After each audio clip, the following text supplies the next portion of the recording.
All right, I want to welcome everyone to this week's edition of the Northern Nerdcast, where we showcase the geeky, nerdy people, groups, and events that happen in and around the city of Edmonton. The Northern Nerdcast is a proud member of the Northern Alberta. Is a proud member of the Alberta Podcast Network, powered by ATV. Please feel free to head on over to Alberta Podcast Network for a list of amazing Alberta-made podcasts. We would also like to encourage everyone out there that if you enjoy this episode, to share it with all your friends on social media. This way, we are able to help grow the community here in Edmonton and keep everyone up to date on the latest news and information regarding the geeky, nerdy people, groups, and events that happen in and around the city of Edmonton. Also, if you or someone you know would like to be featured on our show, please feel free to contact us over at northernnerdnetwork.com. Now, let's get on with the show.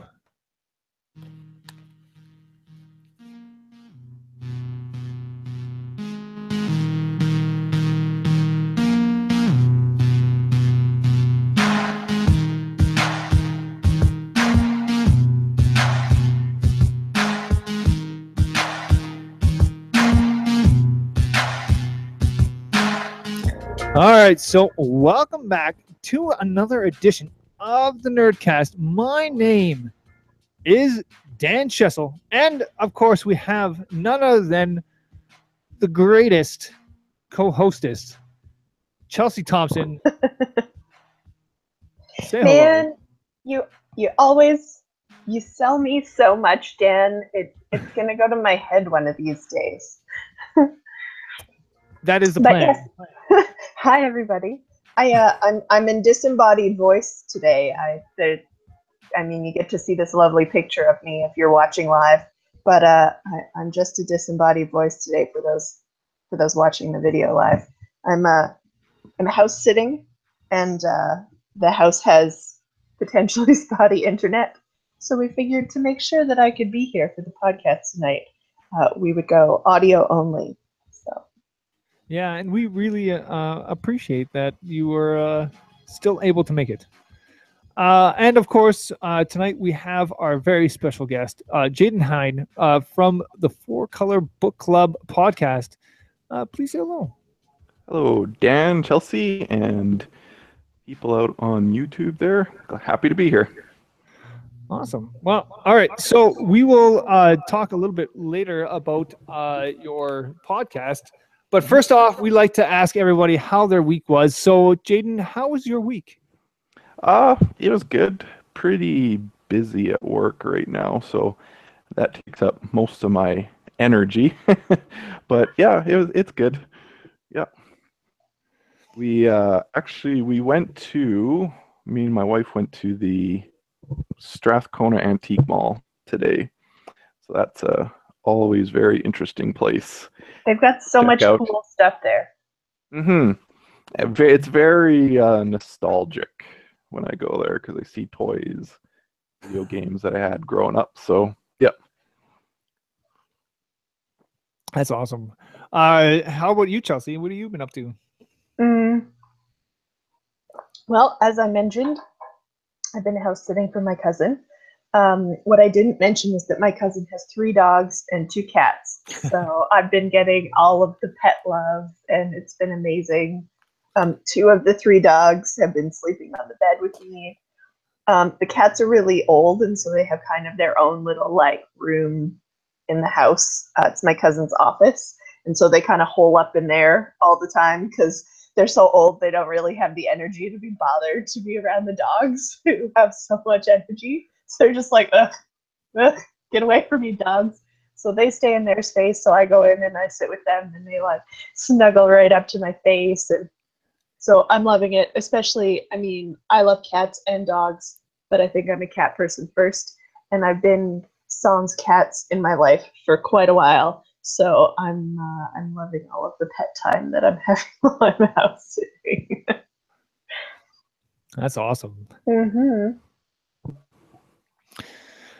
Well, on my end, I guess I don't really have I feel like last week was so exciting because we had Animathon and all that other stuff going on. And this week, And you were kid-free. I was also kid-free, so we got to do a whole bunch of stuff. This week, I was not kid-free, and we didn't do as much stuff. However, Defenders is out this week on Netflix. And so therefore I had to like binge watch as much as I possibly can, which is very little. I have watched, I think I'm on episode 4. Maybe I'm on 5. No, I'm on 5, at least 5. So I'm cruising through pretty good, surprisingly. So far, I would have to say it was really slow going. I'm still not a fan of Danny Rand and the whole Iron Fist. He's just one character I just cannot get behind. However, everyone else seems pretty good so far. So I really like Daredevil. Like he's such a great character. He's excited because he's going to be at the Edmonton Expo as well. Oh yeah, that's right. Yeah, I'm done Defenders. I was actually surprised it was only 8 episodes. I got to episode 7 and it kind of seemed like it was getting to a climax. I'm like, aren't these things like 13 episodes usually? But yeah, there's only 8. So I was done in like less than 2 days. Oh yeah. See, I'm probably going to be done probably. Well, I won't be done tonight. We have Game of Thrones tonight. But probably tomorrow or the next day, I'll cruise through the last few episodes. Yeah, it's like I said, it's a little bit of a slow burn at the beginning there. Like it took at least 3 episodes before anything actually happened. Of any worth. I don't think they even meet each other in the first episode. No, I think it was episode 3 when they actually started to actually interact with each other. Yeah, and like I said, I just do not like Iron Fist in this this whole thing. I also don't like the amount of whitewashing that's in this show as well, which is a whole different topic for another time. But we'll just leave it at that. So that's pretty much all I had for my time this week. That's a pretty quiet week for you. It is really super quiet for me. Usually I do a little bit more, but yeah, this week is Dullsville. I'm trying to think of anything else. Like I just went swimming, all this other stuff. Kid things. I did a lot of kid things with my boys this week. Yesterday I was quite exhausted. I did take them swimming for 2 hours. And you would think just kind of sitting around in a pool watching everybody else swim around you is not that exhausting. However, when you're swimming underneath the water and going all over the place with the kids as well, yeah, it wears you out. So I really wanted to sleep into this morning. However, my child did not let me because they are kids. They like, my son is up. It is time to get up. Wake up. Yeah, why do kids want to get up? Like I don't know. I thought kids need more sleep. Sleep is a wonderful thing. Yeah. I remember having cartoons on the weekends, right? Yeah, that's true. You sneak up and you go to the TV room and you watch all the cartoons that you possibly can. I guess that's not the case right now for these. Yeah, you can get cartoons whenever you want. I know they can, like it's yeah, whatever. They just get the tablet out and start watching cartoons. So yeah, that's what I had this morning. Wake up. The early morning wake up call. Yeah. Brought to you by your children. Yeah. So I guess we're gonna have to take our first break right away here. So you ready for a break here? Yep. Sure. Let's do it. All right. Hang on. We got to get the fancy break music. There we go.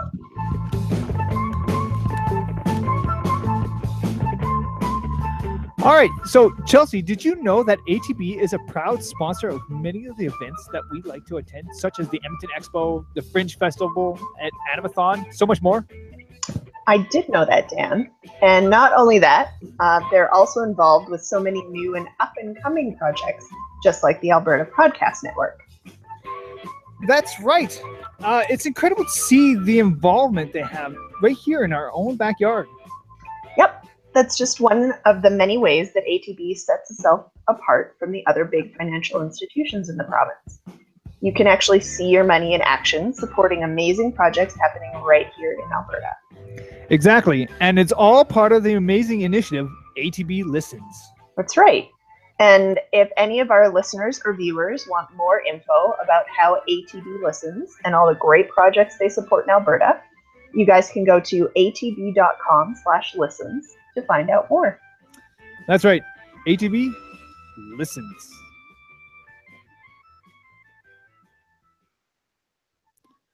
All right. Like I said before, we have Jaden Hein from Four Color Book Club joining us today on the show. And we are going to talk to him just a little bit about Four Color Book Club and sort of what it is. So Jaden, what is the Four Color Book Club? Well, we're a podcast. We've been coming out 3 times a month, but I think we might go down to twice a month or every second week. When you're out every second week, is that bi-monthly? That's bi-weekly or bi-monthly? Bi-weekly. Bi-weekly. Okay. That's confusing. Bi-weekly. Yeah. So basically the idea of Four Color Book Club is kind of stems from my first experience going into a comic shop. I didn't actually go into a comic shop until I was 18 years old. It was Warp 1, when it used to be on right between Calgary Trail and Gateway on 81st Avenue. So I went in and I knew I liked Spider-Man. I wanted to get Spider-Man comics, but you go in and I had no idea what to get. So I've been reading comics since then. So now what we try to do is pick a good starting point for said character or said team, discuss it sort of like a book club style, myself and my co-host Clancy. Sometimes we have other guests on. But yeah, just to help mostly for those who are not too initiated into comic books, to give them a good point to start at with particular characters. That's awesome. So when you started this podcast, why did you think that this podcast would be such a great idea? First of all, I just kind of wanted to have conversations about comic books. I didn't have I don't really have any close personal friends who are into comic books, so somehow I managed to coerce Clancy into making this podcast with me. And then I think it was just from that, that experience I had trying to, where do I start? Comics are oftentimes just mired in 50 or 75 years of continuity. That first experience in the comic shop for me, I ended up finding 4 consecutive issues of Amazing Spider-Man in a back issue bin from the mid-90s. Wasn't great. So yeah, and so just trying to help people, where to start. Comics is not, the biggest industry in the world. It's kind of suffering almost, it seems sometimes. Everyone knows the movies. Millions and millions of people go to the movies, so they know these characters, but those same people aren't showing up to the comic shops and buying the comics. So, and part of that, I believe, is, because it is just, can be very confusing just to go in, just pick something off the shelf, the current month's issue, and it's not a satisfying experience if you're just going into it randomly. But we just try to tell you, if you want to read Spider-Man, if you want to read Batman, etc., these are good places to start. And they're usually going to be not only good starting points, but good comics as well, because I don't really want to spend, loads of time talking about bad comics. So yeah. So you were talking about Warp One as sort of the place that you started out like reading. We have one listener right here, and he says he practically lived at Warp One. And that's sort of the thing about comic book stores is a lot of people don't realize that you really get to know a lot of the people and a lot of the if you start going to comic book stores. Like I don't know how to explain this a little bit better. The culture that comes along with reading comics that people don't understand sometimes. It's like Cheers for nerds. It truly is, because I mean, personally, for myself, I used to go to like Happy Harbor Comics, right? Oh yeah. And each week I would go to Happy Harbor Comics and I would talk to everybody that was at the store, and you would build relationships with people there, you know, and it's great to have that. It's sort of like a family that you build over time. How about yourself? Like, do you still go to Warp One? I do on occasion. It's in a different location now. Yeah. It's on the corner 99th Street there, but I've really fallen off of reading single issues. Anthologies are the way to go, man. Yeah, I'm what people would call a trade waiter nowadays. And another thing that, you know, I really sympathize with the plight of the comic store or comic book store owner, because there are ways now that you can read comic books. All the comic books you want for $10 a month. You know, there's Marvel Unlimited, right directly from the Marvel website. That's how I read most of my Marvel comics. Edmonton Public Library is connected to a system called Hoopla, where you just need your library card. You go on the app, can download, you know, trade paperbacks, DC, Image, all sorts of other publishers. I think the very same day those same collections come out in the comic book stores. So as far as, you know, barriers to reading comics, price really isn't one anymore. You know, you can read basically for free anything you want. But I still do buy the occasional collection. Another thing that kind of must kill the comic book stores is Amazon, because they get things, I believe, a week later than the comic book shops. You know, the comic book shops are getting everything from the direct market, from diamond distributors. Mm-hmm. Amazon's getting things a week later, but they're usually giving you at least a 10% discount. So definitely my visits to the comic shop have diminished in the last few years. So let me ask you, when you are picking your episodes, like I listened to your one on Inhumans. Okay. Yep. So what prompts you to pick your next topic? Like why did you pick Inhumans for say? In that particular episode, a couple of months ago, I'm trying to cover like my bases, like the main characters. So a couple months ago, we did our episode on an introduction to Fantastic Four. So we just did the first 4 issues of the original Fantastic Four run by Stan Lee and Jack Kirby. And that run, I think it's 102 issues they did in a row together, oftentimes considered the best Silver Age comics, along with Amazing Spider-Man. And it's one of those things I had never read. And, you know, I kind of felt I was going to get like my geek card taken away or my nerd card taken away if I hadn't read Lee and Kirby's Fantastic Four. So I've been reading an ip a day for the last, it's almost 3 months now. I'm almost at the end. And you get to a point in Fantastic Four, I believe the Inhumans story starts in issue 44, where within 10 issues, so 44 to 53, you get the first appearance of the Inhumans, first appearance of Galactus and Silver Surfer, and then the first appearance of Black Panther. So within that 10-month spread, you get all those big additions to the Marvel universe. So I thought, well, we're going to put out 3 episodes this month. Let's make that our theme for the month, covering those issues.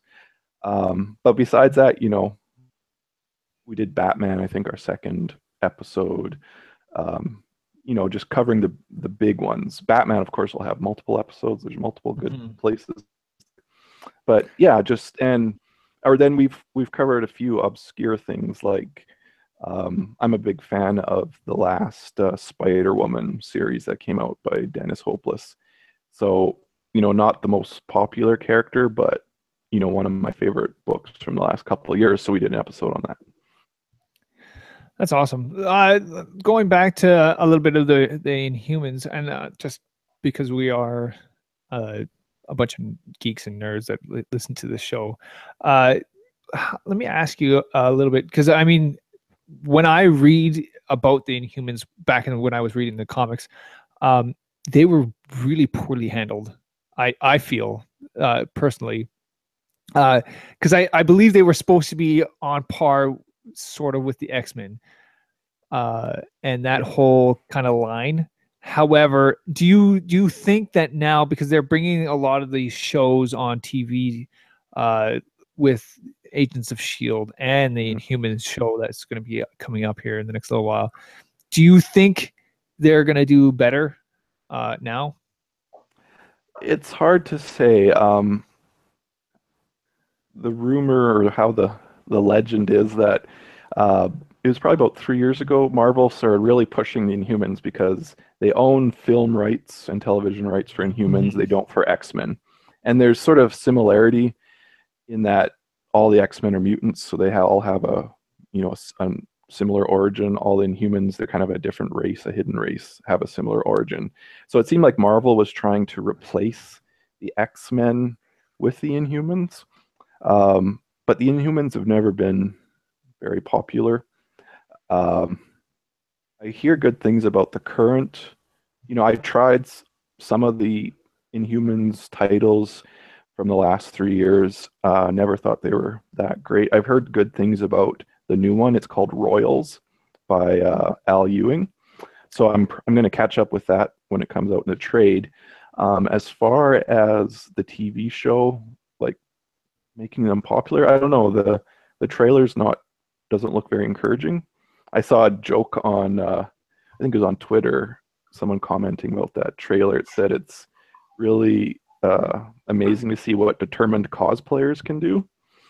So, and apparently at San Diego, they showed some footage of Inhumans in a panel, and the audience actually laughed at it. So that's what I heard on a different podcast. So I don't know, it doesn't sound too encouraging. I think they might just be one of those things that they are interesting, or they work better just as occasional guest stars and not carrying their own title or their own TV show. I don't know. They'll never replace the X-Men. No, I can never imagine you taking over like characters like Wolverine and Cyclops and all those characters are so iconic that it's sort of hard to like even come close, or even to say that these things are even on par with the X-Men. However, I did read, I think it was a Fantastic Four comic, not a couple years back, that really did a very good job of showing the Inhumans in a better light. Mainly because it was more fun. And I think that had more to do with it, but it's tough because I mean, the Inhumans, they just personally have just never had the powers or the abilities, or just the appeal that some of the other Marvel characters ever had. Yeah, I think you're right. The individual Inhumans, the 6 or 7 that we think of, are a hard sell. Medusa has superpowered hair. Black Bolt doesn't talk. Gorgon has like superpowered goat feet. So I can understand why they're not really anybody's favorites. Except for Lockjaw, the giant teleporting dog. He's pretty great. Lockjaw, you can sell me on Lockjaw no matter where you are. Like, he is seriously the best character ever. I mean, a giant teleporting dog. Like, seriously, how much better is that? So anyways, we'll go back to a little bit more about your podcast. Like, when did you start the podcast? How long ago was this? We just started this year, so we had 3 episodes ready when we launched, and I believe that was at the end of February. So next week we'll be doing our 20th episode. Nice. Congratulations. Oh, thank you. Yeah. So, and Clancy's been a real trooper, my co-host. I kind of get the feeling sometimes I'm sort of dragging him along because he doesn't really want to read the comics, but yeah, he's a good sport. So, yeah. So now, as a longtime fan of comic books, who now has started this podcast recommending comic books to others, what's sort of your litmus test for what makes a good comic? What are you looking for? And then what are you when you recommend to people? Are you looking for artwork? Are you looking for specific character development? Are you looking for overall story arc? What is your criteria that makes a comic good or not? I think it's a combination of all those things. My favorites, I'm sort of a writer first kind of guy. I can read a comic if it's not very great art, if it's got good dialogue and a good story. Clancy, on the other hand, new to comics, the first thing he looks at all the time is art. Some art really appeals to him. And then when we try to look at older comics, stuff from the Silver Age, like Lee and Kirby comics from Marvel's Silver Age, it's a bit of a harder sell because while the art is fantastic, it's Jack Kirby, it's just a totally different style. It's sort of like trying to, if kids are into modern rock nowadays, to get them to appreciate the Beatles sort of thing. But I have a kind of a backlog of comics that I've read that I really, really love that I'm going to feature on the show. Given the time that I've been into comics for early 2000s when I started, I'm primarily a Marvel guy. And through the 2000s up until a few years ago, Marvel had just an outstanding slew of writers working for them, guys who've since left and are doing their own thing, working for Image on their creator-owned books. But really from that period, about 2002 to up until the end of Secret Wars a couple of years ago, they had guys like Brubaker, Matt Fraction, Jonathan Hickman. These are just some of my favorite guys ever, and their superhero comics they did for Marvel in that period are outstanding. So and I still say Matt Fraction is one of my favorite comic book writers of all time. Like, any book that he's been involved with has been amazing. I believe even that Fantastic Four one that I was talking about earlier was an actual Matt Fraction book. I can't. Okay, yeah, he did do Fantastic Four for a while. It was after Hickman's run. So yeah, he did Fantastic Four, and then he did at the same time he did a title called FF, which was kind of is the Future Foundation. Yes, that's with the one. Artwork by Mike Allred, and Medusa from the Inhumans was in that version. It was maybe that's like the one I was talking about. Yeah, that's a great book. Yeah, FF by Fraction and Allred. Yeah, but can I do a little bit of a lightning round with you? Okay. Since your podcast recommends good jumping off points for people. Sure. You might be shocked, however, at some of the things I haven't read. But let's do it. That's fine. We'll put you on the spot a little bit. I'm going to name a hero, and I want you to give me a recommendation for where I should start reading for them. Does that work? Okay. Yep. So let's start with your favorite Spider-Man. Where would you recommend somebody who's looking to read Spider-Man? Where should they jump off from? Right at the beginning, Amazing Fantasy number 15, 1962, Stan Lee and Steve Ditko. The first 100 issues of Spider-Man, written by Stan Lee, drawn by Ditko and John Romita. Those are my favorite comics of all time. So I don't think I have no reservations about recommending that particular bunch of Silver Age comics. Yeah, that's definitely and those were my favorites. Even as a kid, the few comics I had read, like as a really young child, they were the first Amazing Spider-Man comics. So yeah, that's where to go. Awesome. You can still get those things. They publish them now in Epic. I think they call it Epic Collection. So you can get Epic collections of the entire Steve Ditko run. They haven't put out the John Romita one yet, though. But yeah, that's in print. Very cool. All right, let's see.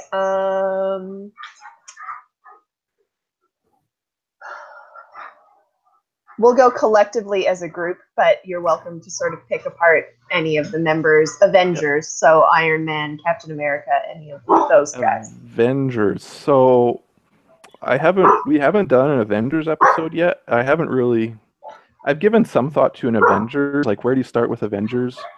And they're kind of the answer is there's different spots because there's different iterations of the team. I've tried to read Silver Age Avengers. It's not my favorite. It's not good. No. It gets a little better like in the late 60s when you have Roy Thomas and John Buscema doing it, when you get like the origin of Vision and the origin of Ultron. That's kind of an okay era. But by then, sort of the main Avengers have kind of gone into the background, like Cap and Thor and Iron Man. For Captain America, another one of my very favorite series ever is Ed Brubaker's Captain America. He wrote Cap for about 8 years, starting in 2005. So, the first story he did with Steve Epting is the Winter Soldier story, where you get Bucky returning, and that's one of the all-time greats. Iron Man, Silver Age Iron Man comics are not great either. But as far as a modern starting point for Iron Man, Matt Fraction wrote Invincible Iron Man that started coming out exactly the same time that the first Iron Man movie came out in 2008. So that's a pretty good starting point. You kind of get, I think it's something like 80 issues, but in that span, you get all the classic Iron Man villains. You kind of get some new ones that sort of spring from Iron Man continuity or Iron Man history. You get the main, Tony Stark sort of themes. It's a pretty good series. I believe it had one artist for the vast majority of those issues, so that's a good point. Thor, I've never read many Thor comics. Thor's a little bit harder to read sometimes, I find. I've tried a few comics of his, but I've never really gotten into reading a whole lot of Thor comics. Yeah, I don't mind the older stuff with him as Don Blake. Okay, yep. Just because it kind of gave him a secret identity a little bit more, I guess, and he was kind of like a doctor on the side. But other than that, I think a lot of that is even still not the greatest. There are very well-regarded Thor runs, like by Walter Simonson in the 80s, but just never read them. So now you mentioned that you are usually a Marvel guy. Yep. Have you done any recommendations on the show, or do you have any recommendations for those looking at the classic DC heroes? So if I asked you like good jumping off points for like Batman or Superman or the Justice League in general, do you have any recommendations for DC readers? Yep, we are slanted towards Marvel, but I have tried to do DC episodes to kind of even things out. I love Batman. Batman's one of my favorites. And there are multiple spots where you can start. 2011, DC did a big reboot called The New 52, where they came out with 52 new titles, number ones in the same month. So Mhm. the Batman title was done by Scott Snyder and Greg Capullo through its entire run. In that series, the first story, it takes about a year, almost 12 issues, 11 or 12 issues. They introduce a new villain called the Court of Owls. That's one of my very favorite stories. We actually did an episode on that, or we did 2 episodes on that because it's a 2-part story. But that's a good jumping on point. In New 52, they also do, even though Batman number 1 starts, Batman is already Batman. He's been Batman for 5 years. They do go back and do an origin story called 0 Year that gives Batman a new origin. That's good as well. And of the kind of the classic origin story for Batman, at least classic to, my generation and a little older, not going all the way back to the golden age, but is Frank Miller's Year One. That was 4 issues of Batman in 1986. That was the new Batman origin after Crisis on Infinite Earths. So that's, widely regarded as one of the best comic stories of all time. And if you read that, you'll really see, the influence it has had on Christopher Nolan's movies, especially Batman Begins. So yeah, those are, Batman's kind of the one DC character I'm really into. As far as Justice League goes, I've never been a really if you want to get into the Justice League, watch the Justice League cartoon. That's kind of, that's my thought on it. Those cartoons, it was, I think, 2 seasons of Justice League and Justice League Unlimited for another 2 seasons. That was a great series. And Superman's another one where there's, multiple jumping on points. The origin story of Superman's been retold many, many times. We did one Superman episode. I kind of felt compelled to because he's Superman. I don't really have a superhero podcast without doing an episode on Superman. So we did a story that came out, I think it was 2011, called Secret Origin, which is the current origin for the current Superman who is in the Superman comics if you go in the store and pick it off the shelf today. Very cool. That's awesome. For honestly, when you go back to talking about the New 52, a lot of people, if they're looking to jump on anywhere, pretty much the New 52, that whole era was actually not that bad. I remember picking up so many comics and reading them for quite a while, and then I would slowly drop off. 1 or 2 here and there. I really liked the Flash during that era as well. Yeah, the Flash in New 52, when it first started out with Francis Manapul and Brian Buccellato, was great. We did an episode on their first New 52 episode. So yeah, that's great. There are things in New 52 that were really good. Aquaman's another one I really liked from the New 52. Yeah, Batman, as I've mentioned already. So, and there was quite a few. Yeah, and it's accessible because they did do, they went for broke. They did the full reboot, and this is your starting point, number 1. Sadly enough, as it was, they sort of messed that up, I believe, kind of as they were going along, because it was supposed to be a fresh reboot, right? And I don't know, it got a little. I find that the DC universe nowadays is back to the way it was before the New 52, and the whole reason why the 52 happened in the first place, because it just got so convoluted. Yeah, there was sort of an outcry over some things in the New 52, some characters that had gone missing. It seemed that Justice League spent that whole 5-year period of the New 52 fighting other heroes. So DC kind of threw up their hands and said, okay, we kind of made some mistakes with this. They did something called Rebirth, which is they're still running under the Rebirth headline or banner right now, which is trying to kind of mix the New 52. It's still New 52 continuity, but it's mixing some of the older concepts in, and they're kind of going on to explain, how these older concepts can exist in the New 52 universe. It seems DC, every time DC does a big event story, it's just to explain how their continuity works again. So, but yeah, DC comics are actually pretty good right now compared to Marvel. Marvel's really suffering right now.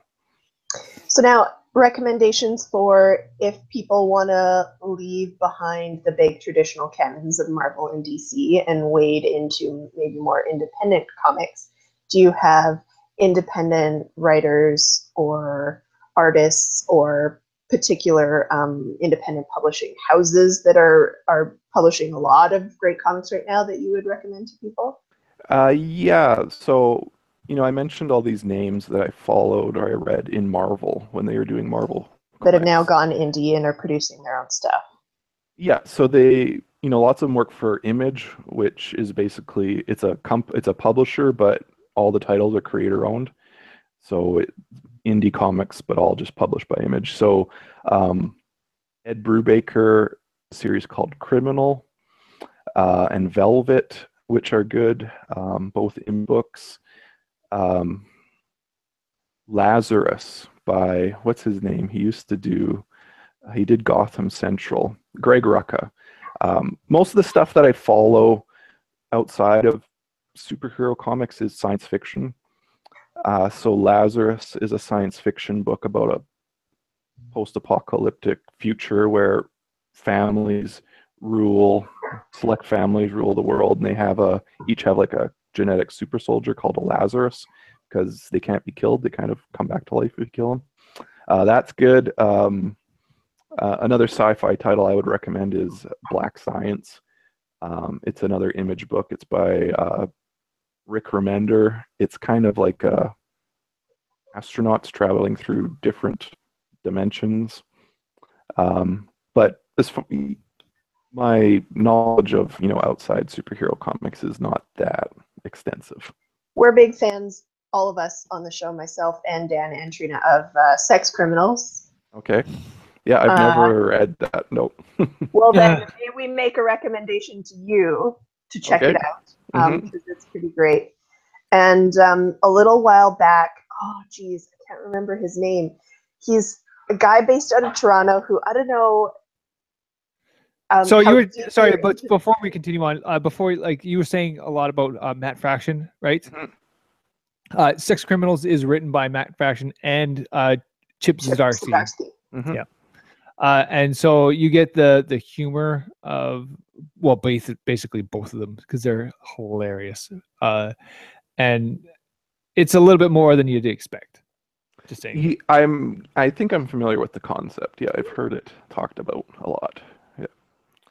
Anyways, I was just going to say, I don't know if you're familiar with dinosaur comics at all. Oh, Ryan North.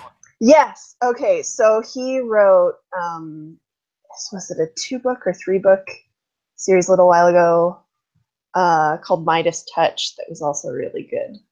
Sort of a new twist on the King Midas theory, but also then you've got it set in space and the ideas of like the ever-expanding universe and the implications that has on like resetting, in a world that's been taken over by the Midas touch when the universe expands to its point and then starts collapsing in on itself, that what that means and Midas touch sort of undoing itself. It's a really interesting comic book and the artwork's really great. And it's got a lot of his like dry, sarcastic humor from Dino Comics in it. So. Okay. Yeah. It's called Midas Touch. Yeah. Okay. I've read his, he does Squirrel Girl right now for Marvel Comics. Awesome. Yeah, and that's a fantastic book. Yeah, we've done an episode on Squirrel Girl. I'll have to go back and check that one out. So for yourself, is there any plans on new episodes? Like what are you looking forward to now as you guys continue on? I'm looking forward to, just getting to more of my favorite all-time comics, doing lots. We did an X-Men episode, like just as an introduction, where we did X-Men #1 from the Silver Age for their first appearance, and then giant size X-Men from 1975, where you kind of get the more modern team. And X-Men's one that's really, really fraught with continuity troubles. Like if you go and just go, even if I myself went and picked up a random X-Men issue from the 90s, I would have little idea what was going on. It's really serpentine. But, there's other X-Men, Dark Phoenix, Days of Future Past, those stories. Looking forward to doing more Spider-Man stuff, getting into, John Romita era, which is my favorite. And just, trying to, kind of cover some more bases. So do some more, well-known characters, maybe stuff that I'm not super a big fan of, but, just for the sake of, having a well-rounded library of episodes, just to do that all. That's awesome. I know if you go back into our issues of the Nerdcast, I think it's episode 72-ish, somewhere around there. We did a Calgary Expo edition. Man alive. Where we actually talked with Todd McFarlane from Image Comics. And that was pretty good. We actually got to ask him about like why he felt it was important to even start Image Comics. And so if you go back into there to listen to that, it's pretty good. So let me, just before we kind of close this whole segment up, I want to really find out from you what it's like to have someone who's on the show with you who really doesn't have a big background in comics with you on the show. Is that brought a new perspective that you find maybe interesting? Yeah, watching your co-host sort of discover things as you go along. What's that been like? Yeah, for sure. It definitely has a bearing on, what I choose for episodes. And I think in our first episode, we had like a segment called Barriers to Entry, and we even had like a sound effect, like the dun dun dun thing, stuff that'll, prevent a first-time reader from like fully understand what's going on. So that's the sort of thing I've been kind of looking out for to avoid as much as possible as I'm introducing Clancy to comics. It's also interesting to see what comics he likes, as a new reader. Lots of we kind of assign a mark out of 100 to the story when we're done each episode, and many times we've been had a very similar viewpoint of the story. The biggest difference we had was when we did Squirrel Girl, which I think is okay, and Clancy just absolutely loved. So it was interesting to see, that's not your traditional superhero comic, but it's great if there are comics like that out there that will appeal to a new audience.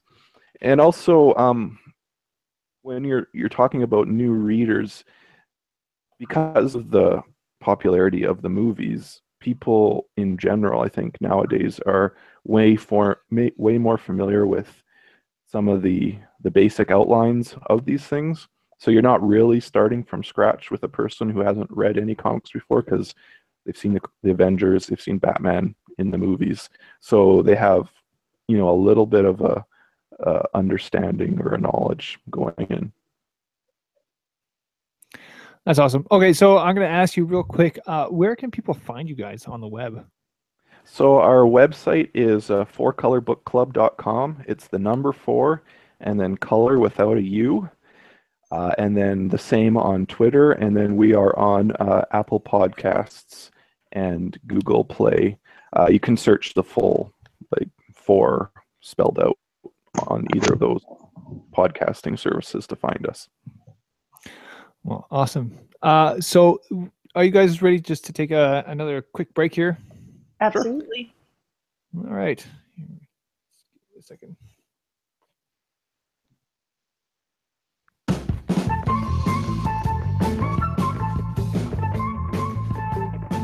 Okay, so like I said before, the Northern Nerdcast is a proud member of the Alberta Podcast Network, powered by ATB. And if you go right now to albertapodcastnetwork.com, you'll find more amazing Alberta-made podcasts, such as the Bollywood is for Lovers podcast, hosted by Matt Bowes and Aaron Fraser, for their bi-weekly podcast that explores the wonderful world of Hindi cinema through the lens of 2 Canadian film fans. And that's just one of the 10 amazing podcasts that are up on the podcast network right now. And that's not all. There's so many more podcasts that are going to be coming in the next little while. I know for a fact, and just saying right now, for all you listeners out there, there are more podcasts that are going to be on this podcast network that are just going to blow you away. So please stay tuned to the Alberta Podcast Network.com for more amazing Alberta-made podcasts. And that's it. That is all. Yeah. So go check that out. Alberta Podcast Network.com. Smooth.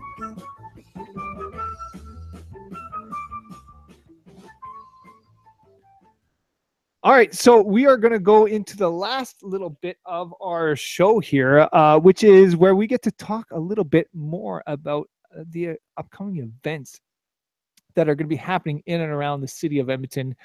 So first off, I'd like to talk about right now, if you guys go out to, we have this thing called the Edmonton Fringe Festival. Do you ever go to the Edmonton Fringe Festival there, Jaden? No, I've never been. How about you, Chelsea? Yeah. Yeah. Yeah. I'm a theater nerd. So the days when I was in university and still around and living in Edmonton, the Fringe Festival was the place to hang out in the summertime. Go and see all the amazing shows, catch the street performers between shows, and eat your fill on green onion cakes and churros. Yeah, it's awesome. So I know our friends over at Power Cub, they're doing their improvised Star Wars The Farce Awakens comedy show right now during the Fringe Festival. I don't know how we are going to be doing this, but we will make it some way, somehow to the Fringe. Yeah, take the kids, make a day. They've got a whole kids section.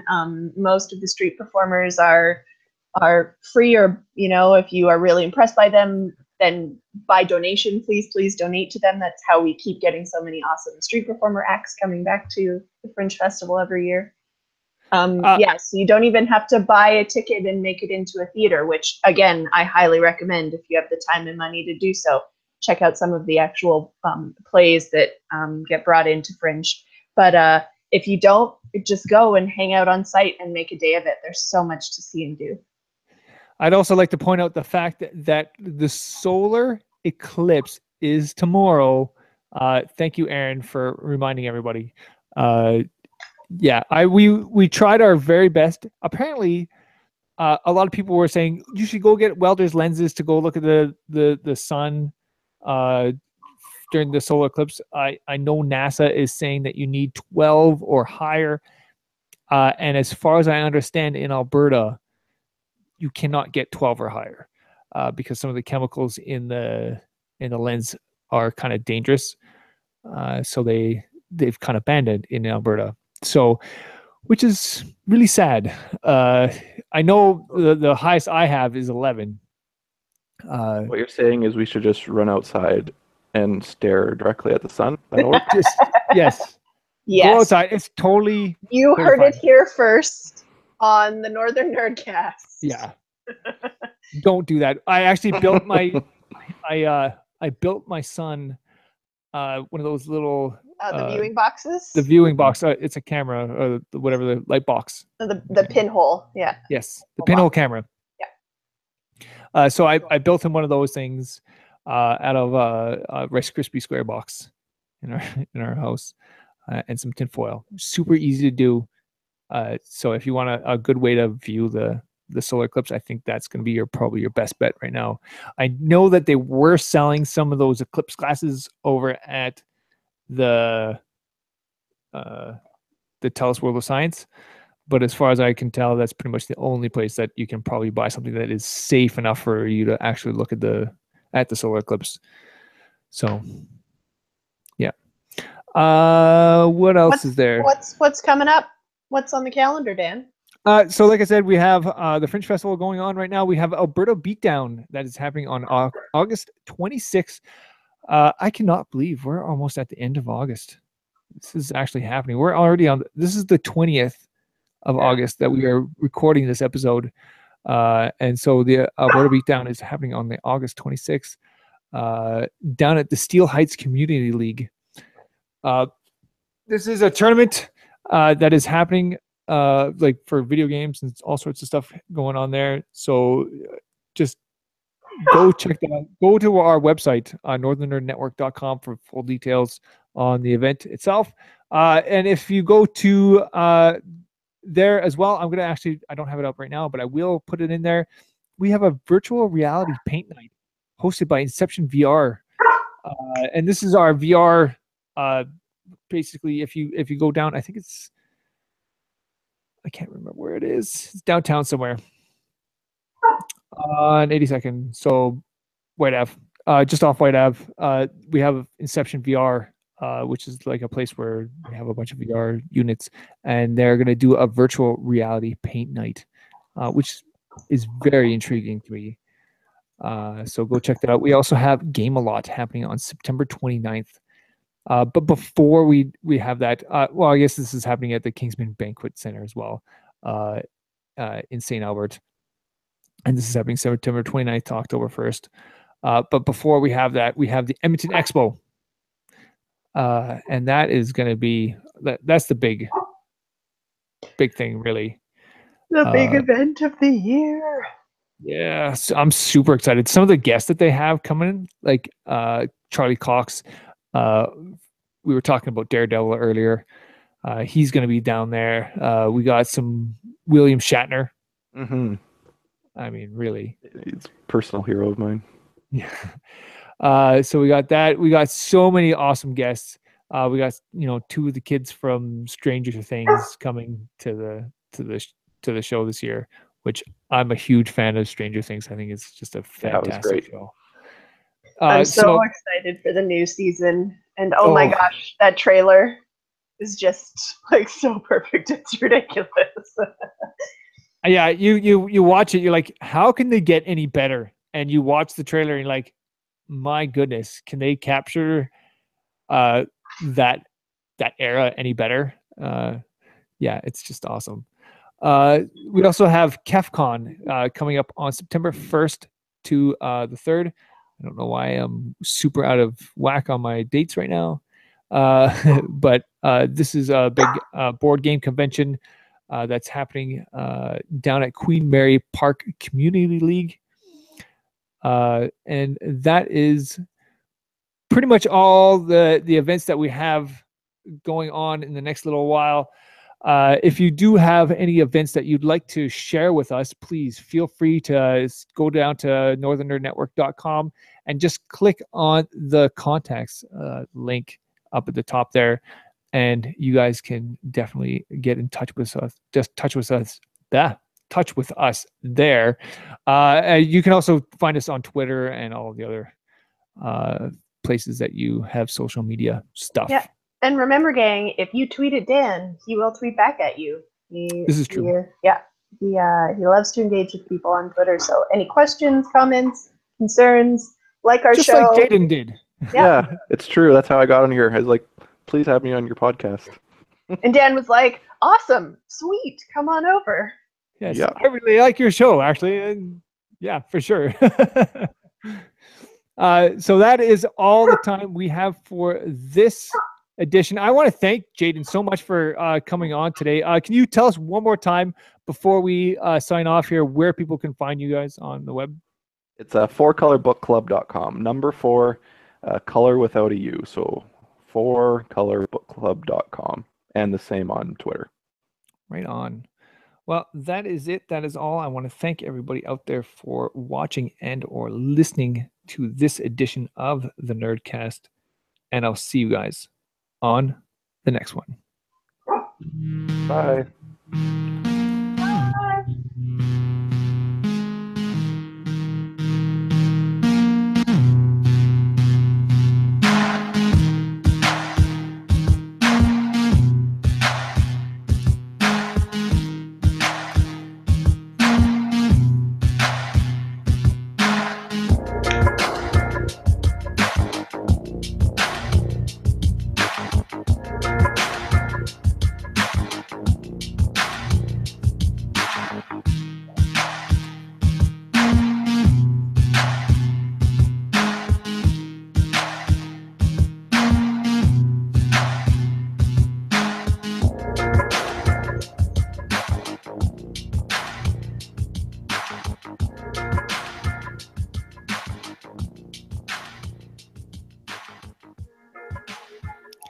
Okay, so we want to thank everyone who listens to the show and ask everyone, if you can, to share it with your friends on social media. The Northern Nerdcast is a proud member of the Alberta Podcast Network, powered by ATV, and is produced by myself, along with Chelsea Thompson and Trina Schessel. You can also find the things, all the things the Northern Nerd Network is up to by checking us out on Twitter at Northern_Nerd, on Facebook at Facebook.com/Northern Nerd. YouTube, you can find us there, of course, where we do all our basic stuff, like our videos. We just did one on the Animathon this week, so if you want to go check that out, you can find that at youtube.com/Northern Nerd Network. Or you guys can even check us out on our very own website, the northernnerdnetwork.com. That's just northernnerdnetwork.com, not the. And that's all the time we have for this edition of the Nerdcast. I want to thank everyone out there for listening and or watching, and I'll see you guys on the next one. Bye. Goodbye.